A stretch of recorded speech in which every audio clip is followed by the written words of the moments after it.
యేసుక్రీస్తు నామంలో బెతస్తా విడుదల పరిచర్య తరపున మీకు ప్రేమపూర్వకమైన వందనాలు. ఈ దిన వాక్య ధ్యానము, చెడుతనము విడిచి నడుచుటే యథార్థవంతులకు రాజమార్గము. సామెతల గ్రంథం 16వ అధ్యాయం 17వ వచనం.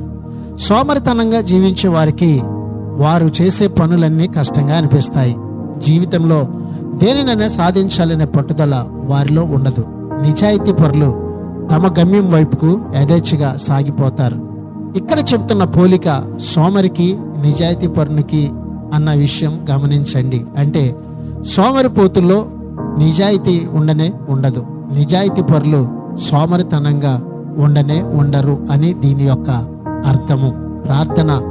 మహాపరిశుద్ధుడా, మహోన్నతుడా, జీవం కలిగిన మా తండ్రి యేసయ్య, నీ మహాకృపను బట్టి ప్రేమించి మరొక నూతన దినాన్ని మాకు ఇచ్చినందుకు నీకు వందనాలు, స్తోత్రాలు చెల్లిస్తూ మా జీవితంలో మేము చెడుతనమును విడిచిపెట్టి యథార్థమైనటువంటి నీ మార్గంలో జీవిస్తూ ఉన్నతమైనటువంటి దీవెనని, ఆశీర్వాదాన్ని అనుభవించినట్లుగా మా ప్రతి బలహీనతల నుంచి మమ్మల్ని విడిపించి ఈ దినాన్ని నీ కృపచేత బలపరచమని యేసు పరిశుద్ధ నామంలో ప్రార్థించి అడిగి వేడుకుంటున్నాము తండ్రి.